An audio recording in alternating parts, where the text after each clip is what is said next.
Hello అందరికీ, ఎలా ఉన్నారు? బాగున్నారా? మేమైతే చాలా బాగున్నాం. సో ఇంక ఇవాళ మార్నింగ్ రొటీన్ అయితే తీస్తున్నాను. నిన్న నైటే దోశ బ్యాటర్ అయితే రెడీ చేసి పెట్టుకున్నాం కదా. ఇంక ఇవాళ లేచిన వెంటనే పిల్లలకి వేడి నీళ్ళు అయితే చేశాను. తర్వాత ఇంకా పొటాటో ఫ్రై చేద్దామనేసి దోశలోకి చిన్న కట్ చేసుకొని ఒక 2 విజిల్స్కి అయితే పెట్టేస్తున్నాను. అలానే మనం కట్ చేయకుండా వేస్తే మధ్యలో కొంచెం ఉడకవండి. సో అందుకనేసి ఇలా కట్ చేసి పెడుతున్నాను అనమాట. ఇంకా వేడి వాటర్ కూడా కాంచేసాను. నేను నైటే గ్యాస్ కట్ అంతా క్లీన్ చేసి పెట్టుకేసుకుంటాం కాబట్టి నాకు మార్నింగ్ ఏం పెద్ద ఇబ్బంది అనిపించదు. సో పిండి కూడా మంచిగా పులిసింది, చూసారు కదా. సేమ్ మనం గ్రైండర్లో వేసినప్పుడు ఎట్లా ఉంటుందో అలానే ఉంది. మిక్సీ పట్టినా కూడా మనం వేసేదాన్ని బట్టి ఉంటుందన్నమాట. మనం బియ్యం ఎక్కువ తీసుకొని మినపప్పు తక్కువ వేసామనుకో కొంచెం క్రిస్పీగా అనేది రాదు. దోశ అనేది కొంచెం గట్టి అవుతుంది అనమాట, తినడానికి సరిగ్గా ఉండదు. ఇలా వేసామనుకో బాగుంటుంది. ఇంకా నేనైతే అంత ఒకసారి కలిపేసి నాకు ఎంత కావాలో ప్రజెంట్ అంత తీసుకొని ఇక మిగతాదంతా నేను ఫ్రిడ్జ్లో స్టోర్ చేసుకుంటాను. ఇది ఒక 3-4 టైమ్స్కి అయితే వస్తుంది. గుంత పొంగనాలు వేసుకోవచ్చు, లేకపోతే మనం ప్లెయిన్ దోశ వేసుకోవచ్చు, ఆనియన్ దోశ అట్లా వేసుకోవచ్చు. కాబట్టి ఇంకా ఓన్లీ బ్రేక్ఫాస్ట్కే కాబట్టి మాకు ఒక 3-4 టైమ్స్కి అయితే వస్తుంది. ఇంకా నేను మిగతా దాంట్లోకి అయితే స్పూన్ వేసి పెట్టింటాను కాబట్టి కంపల్సరీ మంచిగా పొంగుతుందనమాట. దీంట్లో కొంచెం ఉప్పు, అలానే కొంచెం సోడా పొడి అంటారు కదా, వంట సోడా, అది కూడా వేసి కొంచెం పల్చాగే చేసుకుంటాను నేను. అంతా వేసుకొని ఒకసారి అంతా కలిపి కొద్దిగా వాటర్ కూడా యాడ్ చేసి కలిపి పెట్టేస్తే దీని పని అయిపోతుంది. ఇంకా పల్లీ చట్నీ చేయాలి. ఇంకా ఇప్పుడు మీరు ఎలా చేసుకుంటారు దోశ, అంటే మీరు ఎలా వేసుకుంటారు అనేది కమెంట్ చేయండి. పిల్లలు ఇంకా దోశ పోసామనుకో 3-4 టైమ్స్, అంటే ఆ రోజు ఫుల్ డే అంతా ఇంకా మాకు దోశలే అనమాట, అంత ఇష్టంగా తింటారు. అలానే ఇంక ఇక్కడ వచ్చేసి రెడ్ చట్నీ అనమాట. కారం అయితే ప్రిపేర్ చేస్తున్నాను. ఇవి వచ్చేసి బ్యాడిగి మిరపకాయలు, వాటిని అయితే కొంచెం వేడి నీళ్ళలోన నానపెట్టేసుకున్నాను. లోపల కొంచెం విత్తనాలు హార్డ్గా ఉంటాయి కాబట్టి కొంచెం నానబెడితేనే తొందరగా గ్రైండ్ అవుతాయి. ఇంకా దాంట్లోకి నేను ఎర్ర చట్నీ ఎలా చేస్తానంటే ఒక 2 ఆనియన్స్ అయితే తీసుకున్నాను. అలానే ఒక 4-5 కారానికి తగినట్టు ఎండుమిరపకాయలు తీసుకున్నా. ఇవైతే ఎక్కువ కారం ఉండవండి, కొంచెం తక్కువ ఉంటాయి, కలర్ బాగుంటుంది అనేసి నేను బ్యాడిగే మిరపకాయలే తీసుకున్నాను. కొంచెం జీలకర్ర, ఉప్పు, అంతే నేను వేసుకునేది. లాస్ట్లో కొంచెం షుగర్ యాడ్ చేస్తాను. షుగర్ యాడ్ చేస్తే మన కారాన్ని తగ్గిస్తుంది అనమాట. జీలకర్ర అయితే ప్రజెంట్ లేదనేసి కొంచెం సాల్ట్, అలానే వెల్లుల్లి, తర్వాత ఉప్పు వేసి ఇంకా మిక్సీకి అయితే పట్టేస్తున్నాను. ఇది ఇట్లా స్టోర్ చేసి పెట్టుకుంటే మిక్సీకి వేసుకొని దాదాపు 15 డేస్ వరకు ఉంటుందన్నమాట ఫ్రిడ్జ్లో పెట్టేస్తే. చూసారు కదా ఎంత కలర్ఫుల్గా ఉందో. కారం అయితే తక్కువ ఉందిలేండి. పిల్లలు ఇలా చేశారనుకో హోటల్లో తిన్నట్టు ఫీల్ అవుతారనమాట. కంపల్సరీ ఇలా చేసినప్పుడు అంతా నాకు ఫుల్ డే అంతా దోశ అనమాట. వాళ్ళు స్కూల్ నుంచి వచ్చిన తర్వాత దోశ తింటారు, నైట్కి డిన్నర్లోకి దోశ అనమాట.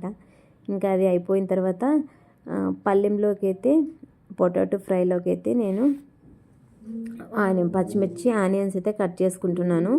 నేను పొటాటో పల్లెం చేస్తాం కదా, దాంట్లోకి అయితే కారం పొడి వేయను అనమాట. ఓన్లీ పచ్చిమిర్చి, ఒక 2 టమాటో, ఆనియన్స్, ఉప్పు ఇవే వేసి ఫ్రై చేసుకుంటాను. చాలా సింపుల్గా ఉంటుంది. కొంతమంది కారం పొడి వేస్తారు, నాకెందుకో అది అంటే తినాలనిపించింది అలా వేస్తే. ఒక 2 టమాటోలు కూడా తీసుకొని, ఒక 2 ఆనియన్స్, ఒక టమాటో తీసుకొని మంచిగా వాష్ చేసుకొని కట్ చేసి పెట్టుకున్నాను. ఈలోపు పల్లీ చట్నీ కూడా రెడీ చేసి పెట్టుకున్నాను అనమాట. పల్లీలు అయితే కొంచెం ఆయిల్ అయితే వేసి ఈ మధ్య ఇలా చేస్తున్నాను, చాలా బాగా అనిపించింది. అంటే నాకు తొందరగా ఫ్రై అవుతున్నాయి, టేస్ట్ కూడా బాగుంటుంది. మనం మామూలుగా వేపేదానికన్నా కొంచెం ఆయిల్ వేసి వేపితే బాగుంటుంది. ఇంకా చట్నీ కూడా ప్రిపేర్ చేశాను. అలానే ఇప్పుడు పొటాటో పల్లెం అయితే చేస్తున్నాను. ముందుగా పప్పు దినుసులన్నీ వేసి కొంచెం వేగినాక మనం కట్ చేసి పెట్టుకున్న ఆనియన్స్, టమోటా, పచ్చిమిర్చి, కొత్తిమీర, కరివేపాకు అన్నీ వేసాను. వేసి కొద్దిగా సాల్ట్, పసుపు వేసి ఇదంతా మగ్గిన తర్వాతనే పొటాటో ఉంటాయి కదా, అవి కూడా ఉడికిపోయినాయి అనమాట. వాటిని కూడా పైన పొట్టంతా తీసాను, అది కూడా వేసి దీంట్లోకి వేస్తే పల్లెం అయితే రెడీ అయిపోతుంది. మార్నింగ్ టైం అయితే ఎంత తొందరగా లేచినా కూడా 7:45 అవుతుందన్నమాట నాకు పనులన్నీ అయిపోయేలోపు. అంటే ఓన్లీ వంటవే, వాళ్ళకి స్నాక్, అలానే మళ్ళీ వాళ్ళకు లంచ్, మా వారికి లంచ్ అంతా ఒకేసారి చేయాలి. ఇంకా దోశ కానీ ఇడ్లీ కానీ చపాతీ ఇలా చేసినప్పుడు ఇంకొంచెం రిస్క్ అవుతుంది నాకు. వాళ్ళకి కంపల్సరీ రైస్ ఉంటేనే మా వారు డ్యూటీకి తీసుకెళ్తారు. ఇంకా చపాతీ, దోశ అలాంటివన్నీ తీసుకెళ్ళరు కాబట్టి కంపల్సరీ కొంచెం లేట్ అయినా పర్లేదు చేసి పెట్టాలి వాళ్ళకి. మనకు కూడా ఇంకా అదే పనే కదా, కొంచెం ఓపికతో చేసి పెట్టుకుంటే సరిపోతుందని నేనైతే ఇంక ఇలా చేసుకుంటాను. ఇదైతే రెడీ అయిపోయింది. ఈలోపు పిల్లలైతే ఇంక స్నానానికి వాటర్ కూడా పెట్టేశాను, హీటర్ ఆన్ చేశాను. ఇంక ఇక్కడ వాళ్ళకి స్నాక్స్లోకి అయితే డ్రాగన్ ఫ్రూట్ అయితే తీసుకొచ్చారు. మొన్న లిచ్చి తీసుకొచ్చాం కదా, అవైతే ఎందుకో వద్దంటున్నారు స్కూల్లోకి. ఇక్కడైతే ఒక 2-3 తింటారు కానీ మా స్కూల్లోకి స్నాక్స్ టైం అయితే తీసుకోపోరంట వాళ్ళు. అందుకే ఇంకా వాళ్ళకి డ్రాగన్ ఫ్రూట్ అయితే కట్ చేస్తున్నారు. ఈ మధ్య కొంచెం తగ్గినాయి అనమాట డ్రాగన్. 1 కేజీ 70 రూపీస్ 80 రూపీస్ ఉన్నాయి. ఇంకా అది కూడా మా వారే కట్ చేసి పెట్టేశారు. సో వాళ్ళకి స్నాక్ కూడా రెడీ అయిపోయింది. ఇంకీలోపు పిల్లలకి స్నానం అయితే మా వారు చేయిస్తున్నారు. నేను ఇంకా దోశ అయితే ప్రిపేర్ చేస్తున్నాను. పెనానికి కొంచెం దోశ బాగా రావాలంటే ఎవరికైనా ఇన్ కేస్ దోశ సరిగ్గా లేని వాళ్ళు కొంచెం ఆనియన్ రుద్దుకుంటే మంచిగా లేస్తుంది. దోశ వేసిన తర్వాత కొంచెం పైన ఆయిల్ అయితే యాడ్ చేస్తున్నాను. అలానే నేను గ్రైండ్ చేసి పెట్టుకున్న కారం ఉంది కదా, అది కూడా వేసాను. ఎంత కలర్ఫుల్గా ఉందో చూస్తుంటేనే. టేస్ట్ కూడా చాలా బాగుంది. మరీ ఎక్కువ కారం లేకుండా కొంచెం షుగర్ యాడ్ చేసింటాం కాబట్టి చాలా అంటే చాలా బాగుంది. పిల్లలకి ఇలా చేసినప్పుడు సేమ్ బయట ఫుడ్ తిన్నట్టే ఉంటుందని వాళ్ళు చాలా అంటే చాలా సంతోషిస్తారు. అంటే హోటల్లో తిన్నట్టు ఉంటుంది అంటారు. ఇంకా మా స్మైలీకి అయితే ఎక్కువగా ఇదే దోశ ఇష్టము. కంపల్సరీ ప్రతి సండే బయట తింటుంది కదా, ఇంక ఈరోజు అంతా ఇదే తినేసింది. ఈ వీక్ సండే కూడా ఇంట్లోనే ఇంక ఇట్లానే ప్రిపేర్ చేద్దాం అనుకుంటున్నా. ఇంకా దోశ కూడా పిల్లలకైతే వేసి ఇచ్చాను, వాళ్ళ డాడీ తినిపిస్తున్నాడు. నేనైతే పాపకి తల అంతా క్లీన్గా కూమ్ చేసేసాను అప్పుడే. ఇక్కడ వాళ్ళ టైం అయిపోయింది, 8:10కే స్కూల్ దగ్గర ఉండాలంట. సో అన్నది తనది ఇద్దరిది లంచ్ బాక్స్ అయితే తీసుకోయింది.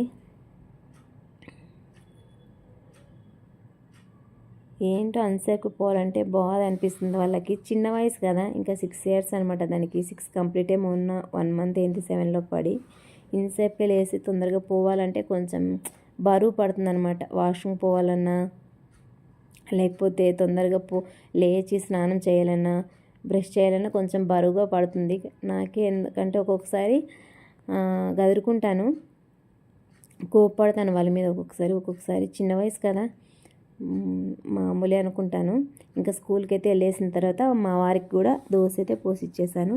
తర్వాత ఇంకా వాళ్ళ స్కూల్ నుంచి వచ్చే టైం అయింది. నైట్కి ఏం లేదనమాట కూర అయితే. అలా అనేసి పెప్పర్ రసం అయితే చేశాను. ఒక సైడ్ రైస్కి అయితే పెట్టేశాను, ఇంకొక సైడ్ పెప్పర్ రసం అయితే పెట్టేశాను. ఇదైతే చాలా బాగా తింటారు. దీంట్లోకి వడియాలు కానీ లేకపోతే ఏమైనా స్నాక్స్ సైడ్కి ఉంటే పిల్లలు ఇష్టంగా తింటారు ఈ రసంని.